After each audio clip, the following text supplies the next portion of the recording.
नमो अरिहन्ताय नमो सिद्धाणं नमो आयुर्वेदाणं नमो वज्रायां नमो सर्वसाहु मंगलमय मंगलकरं वीतरागविज्ञान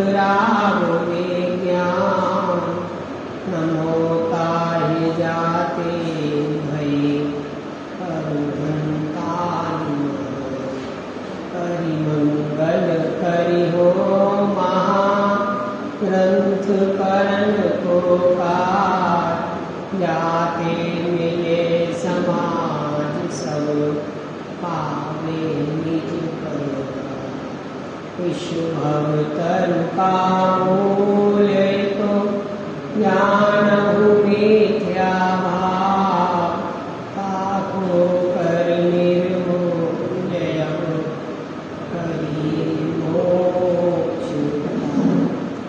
मोक्ष मार्ग प्रकाशक जी का 7वां अधिकार है। इस अधिकार में हम अभी तक उस अनंत सुख को प्राप्त क्यों नहीं कर पाए जो सुख पंच परमेष्टि ले रहे हैं? क्या कारण रहा? तो उसमें से एक कोई कारण इसमें अपना पकड़ने की बात है कि हे प्रभु, यह अपराध अब मेरे से दोबारा नहीं होगा। क्या किसी दूसरे की गलती नहीं बता रहा है? 7वां जो अधिकार है इसमें किसी दूसरे की कोई गलती नहीं है। 7वां क्या कहें, संपूर्ण मोक्ष मार्ग प्रकाशक का जो प्रतिपादन है वो इस बात का है कि भैया ये गलती तुम्हारे से ना हो जाए। हमारे पंच परमेष्टि इस प्रकार के हैं जो आराधक हैं, जिनकी हम आराधना करते हैं। और 7वें अधिकार में महापंडित टोडरमल साहब द्वारा इस बात को बताया है कि आप अपनी भी गलतियां निकाल लो। कल भी मैंने कहा था कि इतना महान पुण्य लेकर के तो हम आ गए कि जैन कुल, जैन परिवार और देवशास्त्र गुरु का विधिवत संयोग मिल गया। तो अब क्या करना है? उसकी ही गुणगान नहीं करना कि किस पुण्य के उदय में मिले। वो तो ये बताने के लिए तो है कि यह मनुष्य भव कितना दुर्लभ है। क्यों बताना? क्योंकि हमें इसकी महिमा नहीं आई। इस पर्याय की महिमा, काय की महिमा कह रहा हूँ? कौन सी पर्याय की? किस अपेक्षा? तो क्या मनुष्य पर्याय भी महिमावान है? हाँ है। किस अपेक्षा है कि इस पर्याय में मेरे से किसी प्रकार की कोई गलती नहीं होगी। कैसी गलती? कि जिससे मेरा संसार परिभ्रमण बढ़े। काय की गलती? संसार परिभ्रमण बढ़ने की गलती। अब नहीं बढ़ाएंगे, अब भोगों में नहीं रमेंगे, अब विषयों में नहीं रमेंगे। तो क्या है प्रश्न? समाचार जी का चलता है। इसमें समाचार जी ने एक बात कही है, वर्णादि एक अथवा रागादिक भाव है, वे सभी इस आत्मा से भिन्न है तथा रागादिक को उद्गत में कहा है एवं अन्य शास्त्रों में भी आत्मा को रागादिक से भिन्न कहा है। सो किस प्रकार? देखो प्रश्न किसका है? मोक्ष मार्गी का। किसका प्रश्न है? जो सुखी होने का अभिलाषी है, जिसको सुख की वांछा है, उसका प्रश्न है। तो कोई सामान्य प्रश्न नहीं होगा, वो महत्वपूर्ण प्रश्न होगा जिससे सारे जगत के अनादि काल से जो दुख हम भोगते आ रहे हैं उनसे छुटकारा पाने का प्रश्न होगा। क्या प्रश्न? काय का प्रश्न? कि भैया अन्य बहुत सारे शास्त्रों में, द्रव्यान योग के संपूर्ण शास्त्रों में आत्मा से कर्मों को और रागादि को भिन्न कहा, और आप क्या कह रहे हो? तो क्या जवाब देते हैं? क्या जवाब है? रागादिक भाव परद्रव्य के निमित्त से औपाधिक भाव होते हैं, और यह जीव उन्हें स्वभाव जानता है। जिसे स्वभाव जाने उसे बुरा कैसे मानेगा, और उसके नाश का उद्यम किस लिए करेगा? देखो, इसलिए यह श्रद्धान भी विपरीत है।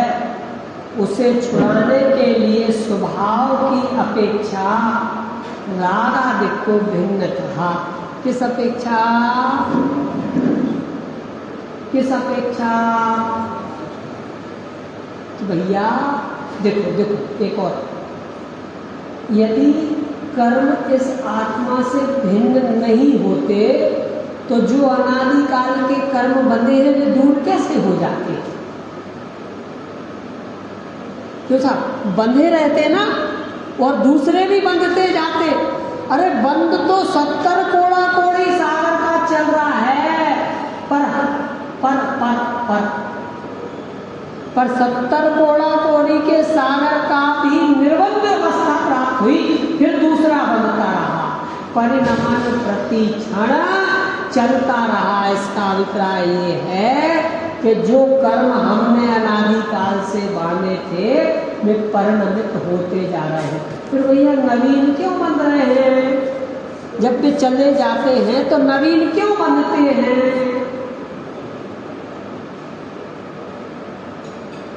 क्यों बनते हैं बताओ?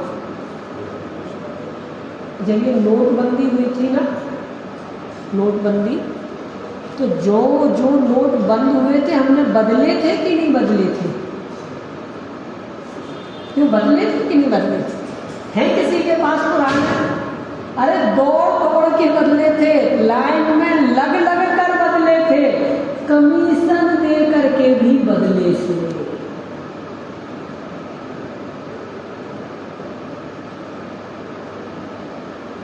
तो वो बदल गए थे कि नहीं बदल गए थे? बोले बदल गए थे। नोट थे कि नहीं थे?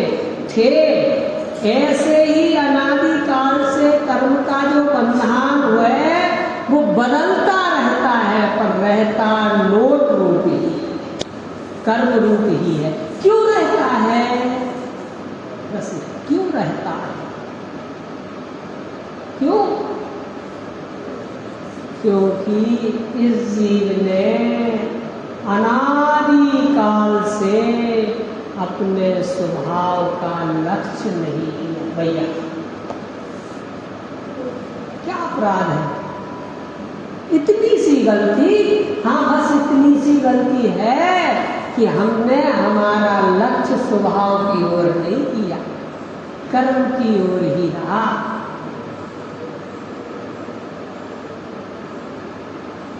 शुभ कर्म कमाते बदले परिणमित करते रहे, कभी शुभ कभी अशुभ, कभी शुभ कभी अशुभ, परिणमित करते रहे, परिणमित होते रहे। क्यों होते रहे? क्योंकि हमने हमारी दृष्टि स्वभाव की ओर नहीं। ये यही जवाब है। देखो, इसलिए यह श्रद्धान भी विपरीत है।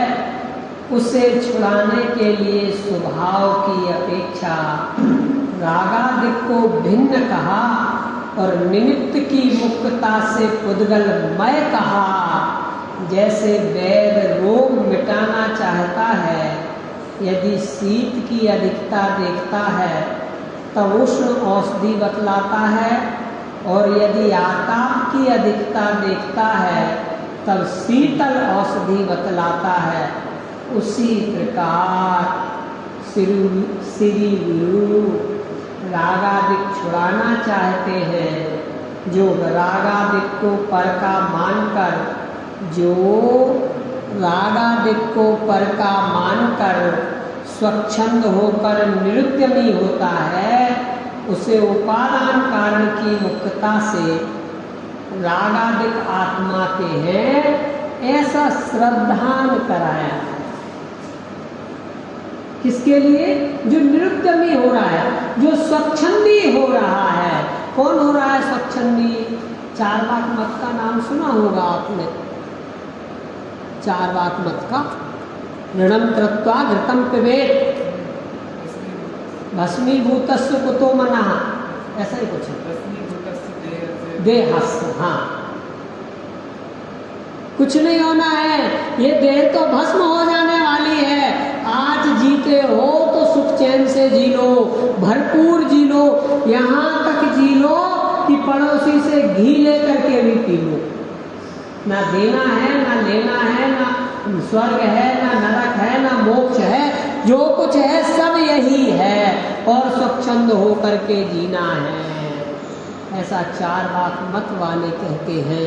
तो उनसे कहा है कि भैया सब है,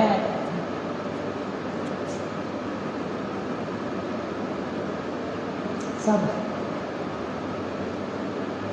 तो ये अपराध हो क्यों रहे? चलो छोड़ो, इस प्रश्न को भी छोड़ दो कि वो कैसा है, किस प्रकार रहता है, उसकी सोच क्या है। तो ये अपराध हो क्यों रहे हैं? क्योंकि हम स्वभाव की ओर उन्मुख नहीं है। क्या है अपराध होने का कारण? हम स्वभाव उन्मुख नहीं हैं, हम विभावों में परिणति कर रहे हैं।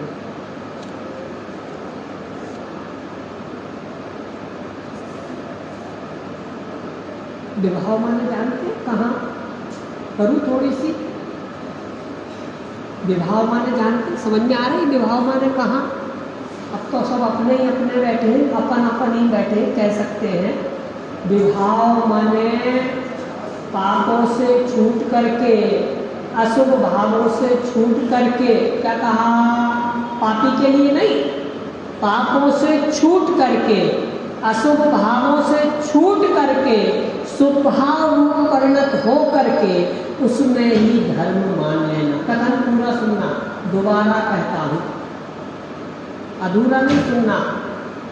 कि अशुभ भावों से छूट करके शुभ भाव रूप परिणत हो करके, शुभ भाव रूप परिणत माने इस रूप जहाँ हम बैठे हैं, जो हमारे परिणाम चल रहे हैं, इन परिणामों में ही धर्म की कल्पना कर लेना। क्या कहा? तो बंद कर दे, कल से नहीं आए पूजन करने, नहीं आए अभिषेक देखने, नहीं आए अभिषेक करने, स्वाध्याय करने। ये कौन कह रहा है? जो ये कहे कि ये कार्य नहीं करना चाहिए वो तो निंदनीय है, और जो ये कहे कि इन कार्यों में धर्म नहीं है वो विचारणीय है। और जो ये कहे कि हे भाई क्या करते हो, क्या तुम्हें अपने आत्मा की खबर नहीं है? आचार्य कुंद स्वामी के प्रवचन सार जी में चरुणान योग सूचक चूलिका में 2 मुनिराजों की चर्चा है। सुनना बहुत ध्यान से, बहुत ध्यान से सुनना। जो 6वें 7वें गुणस्थानवर्ती मुनिराज क्षण क्षण में अंतर्मुख होकर निज स्वरूप को ध्याते हैं, और उनसे आचार्य भगवान कहते हैं कि हे मुने, क्या तुमको संसार में सुख लगता है? किनसे कह रहे हैं? जो 6वें 7वें गुणस्थानवर्ती मुनिराज हैं, जो क्षण क्षण में अपनी आत्मा के वैभव का पान करते हैं, और समझ लो उनसे आचार्य भगवान कहते हैं हे मुनि, क्या आपको संसार में सुख लगता है? हाथ जोड़कर मुनिराज कहते नहीं प्रभु, बस थोड़ी सी योग्यता की कमी है, मुझे तो अब संसार असार ही दिखता है, अब संसार मुझको असार लगने लगा है। मतलब किस बात के लिए कहा? किस बात के लिए? कि तुमको अभी तक केवल ज्ञान क्यों नहीं हुआ? हे प्रभु, कैसी बात करते हो, कैसी बात करते हो, कैसा किनको? हम सबका चारित्र तो क्या, हम कौन? वो आत्मानुभवी क्षण क्षण में अंतर अपनी आत्मा का वेदन करने वाले महान मुनिराजों को ये बात कहा, तो हमारी स्थिति कहाँ है? मुझे तो ऐसा गजब प्रकरण लगता है कि बस वही क्या कह रहे हैं आचार्य भगवान, और हम कहाँ खड़े हैं, हम कहाँ खड़े, इस बात का विचार करो। क्या प्रश्न है हमारा, किसका प्रश्न है? वो स्वच्छंदी कहता है, स्वच्छंदी माने जिसको देखो भैया मोक्ष सुख की इच्छा तो है, समझना मेरी बात, मोक्ष सुख की इच्छा तो है, पर वो ये कहता है कि आपके ही ग्रंथों में लिखा है प्रभु कि मैं तो परिपूर्ण शुद्ध हूँ, बुद्ध हूँ, निरंजन हूँ, और आप मुझे कह रहे हो कि तू तो पामर है, तेरी पर्याय में मलिनता है, तुझे अपनी पर्याय का ख्याल क्यों नहीं आता? तो उससे क्या कहते हैं कि हमने वो कथन इसलिए किया था कि जब जंगल में मोर टंकार लगाता है तो समझ लो चंदन के वृक्ष में एक मेघ हुए सर्प अपने आप अपने पांस ढीले कर देते हैं। क्या कहा? तो हम तो उसलिए कहा था कि तू शुद्ध है, निरंजन है, अरे तेरे कर्म ऐसे ही ढीले हो जाएं इसलिए कहा था, कर्म सहित तू शुद्ध निरंजन है इसलिए थोड़ी कहा। बात ख्याल में आती है आपके? दोबारा बोलूं?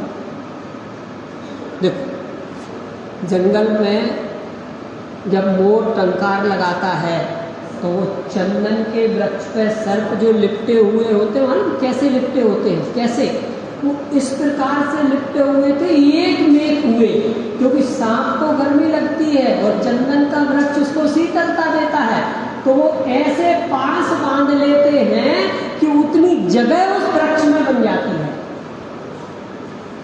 माने हम अगर दूर से देख रहे हैं तो वो हमें वृक्ष ही लगे, इस पे सर्प लिपटा हुआ है ऐसा नहीं दिखता। आपने देखा होगा बीच में एक दो साल पहले हरी सब्जियों में हरे हरे सांप आने लग गए थे।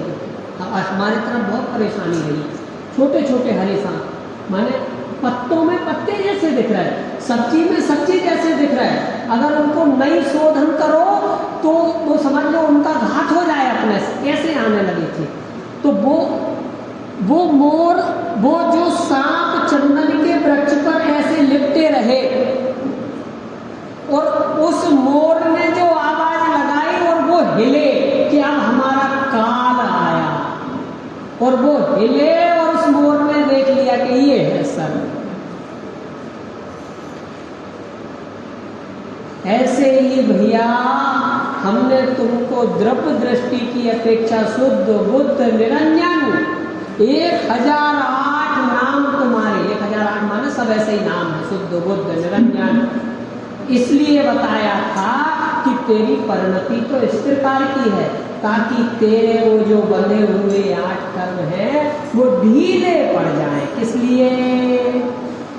तू कर्म रहित है ऐसी मान्यता के लिए नहीं भैया, वो कर्म ढीले पड़ जाएं कि एक बार अपने स्वभाव की ओर उन्मुख होकर के तो देख, अनंत चतुष्टय तेरे अंदर ही विराजमान है।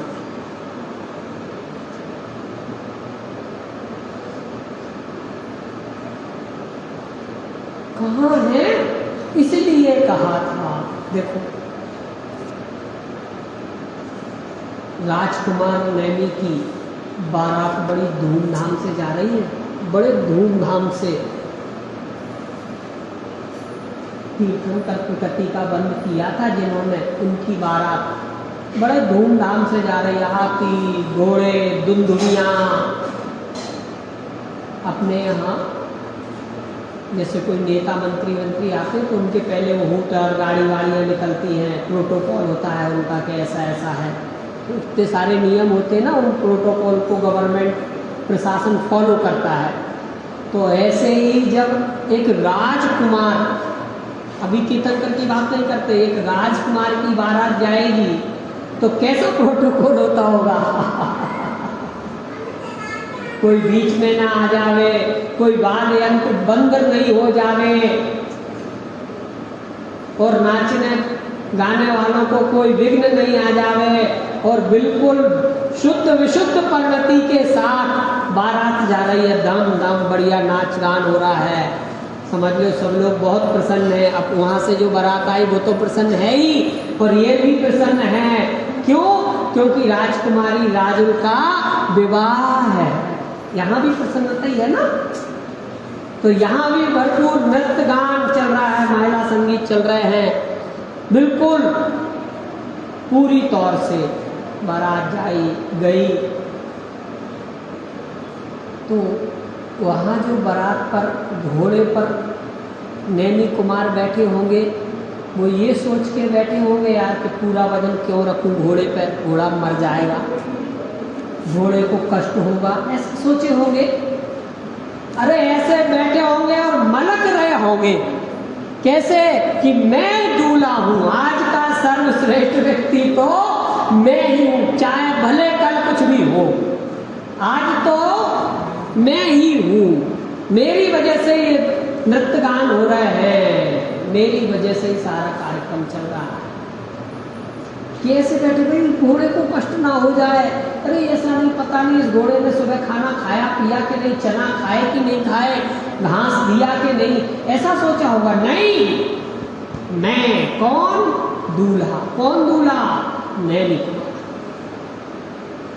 समुद्र विजय पिताजी का नाम है ना, समुद्र राजा समुद्र विजय का पुत्र नैनी कुमार, मैं आज दूल्हा हूं। ऐसे बैठे निसंकोच गए, बैठे चले जा रहे हैं आराम से, नृत्य गान चल रहा है। और जब वो बंधे हुए कहें या घिरे हुए कहें निरीह पशुओं को देखा तो क्या विचार आया? क्या विचार आया? जोड़ो अपने प्रकरण से। यदि ये अपने स्वभाव की ओर उन्मुख हुए होते तो आज ऐसे बंधन में नहीं होते। क्या विचार आया? क्या विचार आया? ये यदि अपने स्वभाव की ओर उन्मुख हुए होते तो आज ऐसे बंधन में नहीं होते, और मैं स्वयं बंधने जा रहा हूं। बाबूजी, मैं स्वयं बंधन में बंधने जा रहा हूं। सारथी, रथ को मोड़ दो। क्या विचार आया? स्वभाव का क्या विचार आया? और दूसरा कौन सा विचार आया? समझना अब अपने विषय में आ गए। दूसरा कौन सा विचार आया? यदि ये अपने स्वभाव की ओर उन्मुख होते, कौन से स्वभाव की ओर? मैं शुद्ध हूँ, बुद्ध हूँ, निरंजन हूँ, कर्म से रहित हूँ, 8 गुण सहित हूँ, ऐसा विचार इन्होंने किया होता, इन जीव मात्र ने किया होता तो आज ये बंधन में नहीं होते। मैं भी कैसा हूँ? शुद्ध हूँ, बुद्ध हूँ, निरंजन हूँ, परंतु प्राप्त पर्याय में परिपूर्ण शुद्धता की प्राप्ति के लिए ओम नमः सिद्धेभ्यः। क्या बोले? क्या बोले? ओम नमः सिद्धेभ्यः। क्या ख्याल आया? जो बंधन में बंधे हुए प्राणी थे, ये बंधन में अपने स्वभाव को नहीं जानने के कारण हूँ, और मुझे मेरे स्वभाव का भान हुआ है, और अब मुझे भी बंधन में नहीं पड़ना है, तो स्वभाव की प्रगटता के लिए क्या बोले? ओम नमः सिद्धेभ्यः। जोड़ लो पूरा प्रकरण। क्या प्रश्न है और क्या जवाब है?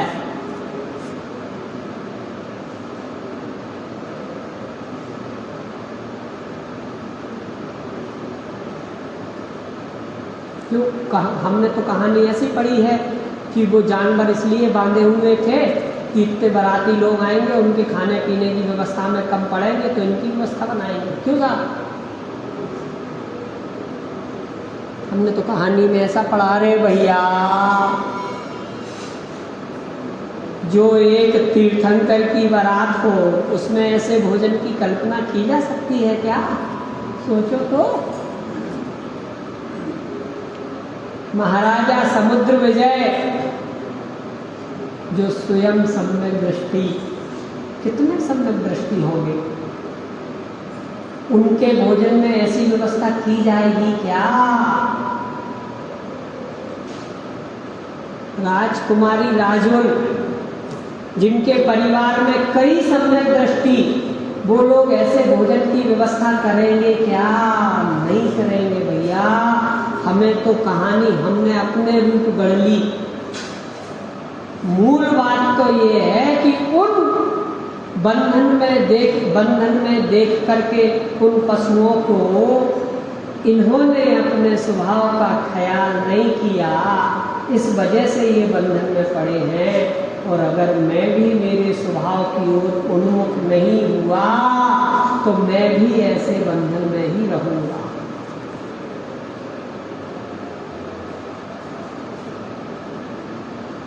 क्या ख्याल आया कि मैं यद्यपि मैं शुद्ध हूँ, बुद्ध हूँ, निरंजन हूँ, सिद्ध समान सदा पद मेरो, फिर भी प्राप्त पर्याय में जो मलिनता है उस मलिनता को दूर करने का एकमात्र उपाय अपने स्वभाव की ओर उन्मुखता।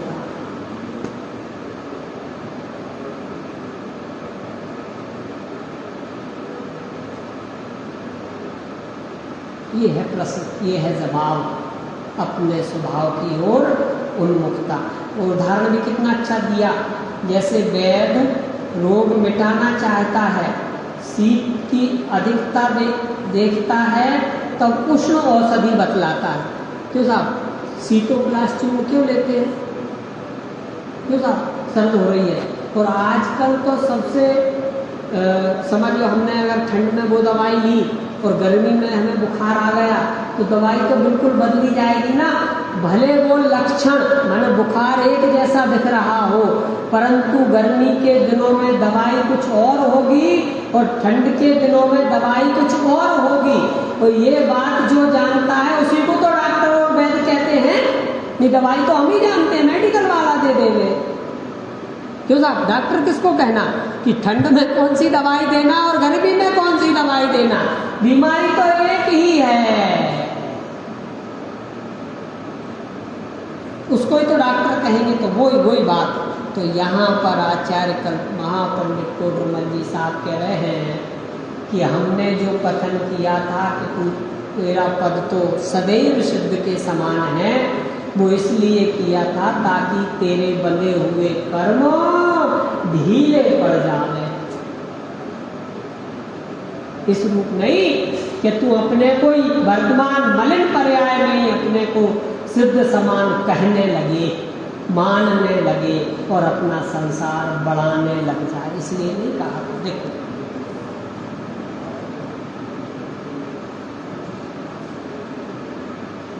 उसी प्रकार सिरु गुरु रागादिक छुड़ाना चाहते हैं। जो रागादिक को पर का मानकर स्वच्छंद होकर निरुद्यमी होता है, उसे उपादान कारण की मुख्यता से रागादिक आत्मा के हैं ऐसा श्रद्धान कराया है। रागादिक आत्मा के हैं, जो निरुद्यमी हो रहा है उसको श्रद्धान को छुड़ाने का। तथा जो रागादिक को अपना स्वभाव मानकर उसका उद्यम नहीं करता, उसे निमित्त कारण की मुक्तता से रागादिक प्रभाव है ऐसा श्रद्धान कराया है। अब भाई इसमें किसी के कोई प्रश्न हो आप बेहिचक पूछो। पूछने का मतलब अपन प्रयास करेंगे उस शंका का समाधान करने का। और दिन में जो भी यहाँ चर्चा होती है दिन में उसको 2-3 बार स्मरण में लाना। मैं गारंटी देता हूँ परिणामों में इतनी विशुद्धता होगी कि आपके जीवन में मंदिर में जो आने से पाप जाते हैं वो घर के रहते हुए भी पाप जाएंगे। मैं गारंटी देता हूँ इस बात की। क्या कहा फिर से, जो चर्चा यहाँ चल रही है यदि वो 2-3 बार दिन में हमारे ख्याल आती है तो आपके जीवन में संपूर्ण पाप समाप्त हो जाने वाले हैं। क्या कहा, क्यों यार, इसमें क्या कहा था पंडित जी से? किसका बहुमान आया? माँ जिनवाणी का, मेरा नहीं, माँ जिनवाणी का, हमारे गुरु भगवंतों का कि क्या लिखा उन्होंने। किनका बहुमान आया? तो जब हमारे हृदय में देव शास्त्र की आराधना और भक्ति आएगी तो पाप तो गारंटी से छूट जाने वाले हैं। करना विचार, इसमें देखना, आपस में डिस्कस करना कि आज क्या कहा। ये प्रश्न मेरे ख्याल में है। वैसे हमारी जो रोज सभा बैठती है उसमें हम डिस्कस ही करते हैं, 45 मिनट आपस में ही चर्चा करते हैं और इतने गजब गजब प्रश्न आते हैं कि हम सोच भी नहीं सकते। अकेले प्रश्न नहीं आते, जवाब भी आते हैं। वही प्रश्न कर रहा है और वही जवाब देता है। सोचो कितनी गजब की विचारणा होगी। माने 2-4 बार दिन में नहीं विचार करें तो कैसे जवाब आए? हमारे दिमाग में एक प्रश्न का ऐसा जवाब आया, कैसे आया ये विचार? जब हमने सोचा तभी तो आया। और जिस क्षण विचार आया उस क्षण आपको जिनवाणी के प्रति आराधना वर्तती है। तो आराधना वर्तती है तो अशुभ परिणामों का कहाँ काम है?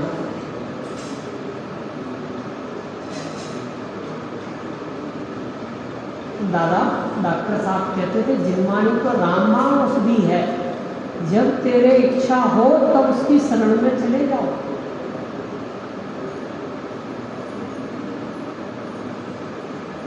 जब इच्छा हो तब शरण में चले जाओ। मंदिर का दरवाजा खोलना पड़ता है परंतु माँ जिनवाणी तो सदैव तेरे साथ है। विचार तो करो।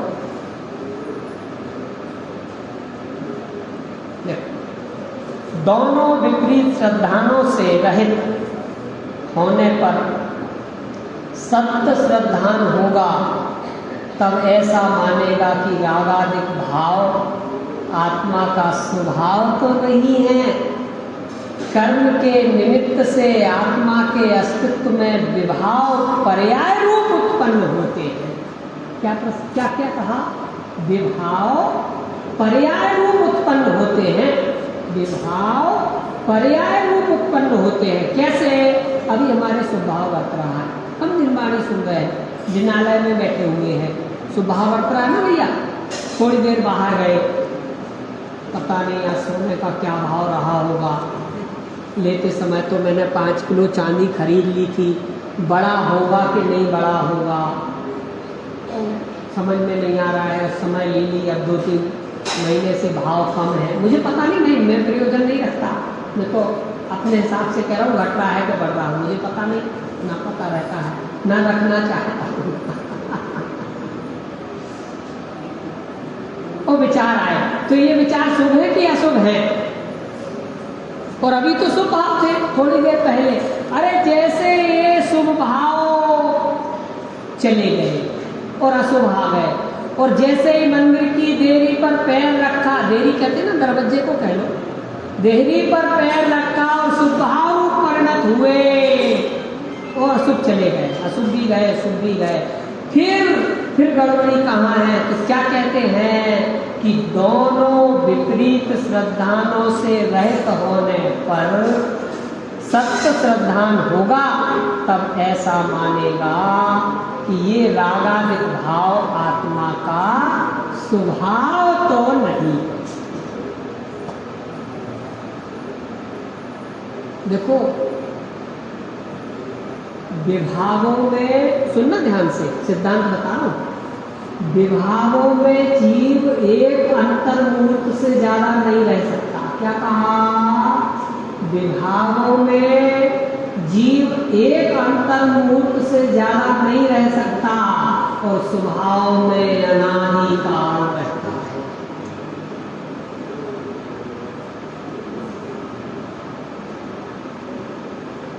हाँ, स्वभाव में अनादिकाल रहता है। क्यों? क्योंकि स्वभाव सुख स्वरूप है और विभाव दुख रूप है। नहीं, हमें कोई दुख नहीं पंडित जी। कार से आते हैं, एसी कार से, एसी चलता है, पहले ड्राइवर चालू कर देता है, बैठते हैं, मंदिर के दरवाजे पर आते हैं, उतारता है, जिनेंद्र भगवान के दर्शन पूजन वंदन बिल्कुल पंखे के नीचे बैठ के करते हैं, और कार वहाँ खड़ी मिलती है, स्टार्ट, उसमें बैठे, घर गए, घर में भी एसी, और बिल्कुल हमको कोई कष्ट नहीं है, हमको कोई दिक्कत नहीं, बड़ी सुविधाएं हैं। खाना खाते होंगे? खाते हैं। कितने समय? बोले जब इच्छा हो। ठीक है, फिर खाते ही रहा करो ना। अच्छा लगता है नहीं? ज्यादा समय खाना अच्छा नहीं लगता। इसका मतलब तुम विभाव रूप परिणत हो रहे हो। ऐसी सुबह सुबह के टाइम पर क्यों मद्दा कर देते हो? इसका मतलब तुम विभावों में फंसे हुए हो। तीव्र गर्मी में से गए तो एसी की क्यों आवश्यकता होती है? क्यों? क्योंकि तुम यहाँ भी विभाव में थे और वहाँ भी विभाव में हो, अर्थात स्वभाव परिणत, और स्वभाव से बाहर तो दुख ही दुख है। स्वभाव के बाहर तो बस ये काम हो जाए। क्यों हो जाए ये काम? बस इस बात के पर्यूषण पर्व हुए और हमने ये काम शुरू क्यों किया?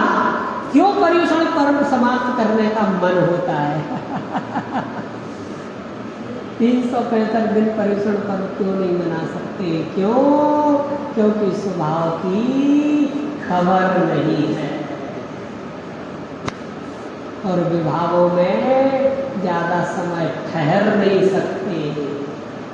तो कभी इस विभाव में, कभी इस विभाव में, कभी इस विभाव में, कभी उस विभाव में, इनमें ही परिणति भटकती रहती है। देखो, अब यहाँ प्रश्न आ गया अगला भाई। यहाँ प्रश्न है कि यदि कर्म के निमित्त से होते हैं तो कर्म का उदय रहेगा, तब तक यह विभाव दूर कैसे होगा? इसलिए इसका उद्यम करना तो निरर्थक है। देखो, प्रश्न अभी ख्याल में नहीं आया, इसमें एक शब्द की कमी है अपनी तरफ से, पंडित जी साहब की तरफ से नहीं, अपनी तरफ से। यदि यह कर्म के निमित्त से होते हैं, माने वर्तमान में जो प्रक्रिया हमारी चल रही है, हमारा जो जीवन यापन है, ये सब कर्म के निमित्त के उदय से हो रहा है ना? ये हो रहा है ना? मानते हो ना इस बात को कि सारा काम कर्म के उदय निमित्त से चल रहा है? मानते हैं? ये मनवा रहे हैं यहाँ प्रोडमल जी साहब भैया, ये मनवा रहे हैं कि मानो ऐसा कि कर्म के निमित्त से होता है। मानो तो कहेंगे, तब तो प्रश्न खड़ा होगा। हम कर्म के निमित्त से ही ना माने तो प्रश्न ही नहीं बनता। प्रश्न ही यही है कि अनादिकाल से कर्म के निमित्त से जो कार्य हो रहा है उसके हिसाब से मैं परिणमित हो रहा हूं। प्रश्न नहीं आया क्या? नहीं आया। मेरे ये जो सब सिस्टम चल रहा है, सुबह से उठ करके नहा धो करके श्री जिनके पूजन प्रक्षाल देखने का, करने का, पूजन करने का, स्वाध्याय उठने का, ये किसी न किसी कर्म के उदय से हो रहा है ना? नहीं माना। लगता है सब विशुद्ध परिणति वाले हैं। देखो, मैं मनवा के मानूंगा पर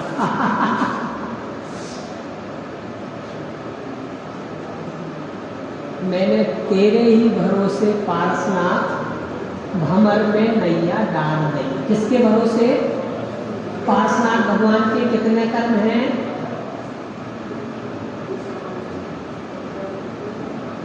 क्या कहा? पार्श्वनाथ भगवान के कितने कर्म शेष हैं? एक भी नहीं है। तो वहां आरोप तो कर्मों पर देना है, पर किसका नाम लेकर के? पार्श्वनाथ भगवान का। किसका नाम लिया? पार्श्वनाथ का। क्योंकि बड़े आदमी का नाम लेंगे तो एंट्री हो जाएगी फ्री ऑफ कॉस्ट सर्कस में, कि हमको महापौर साहब ने भेजा है ना।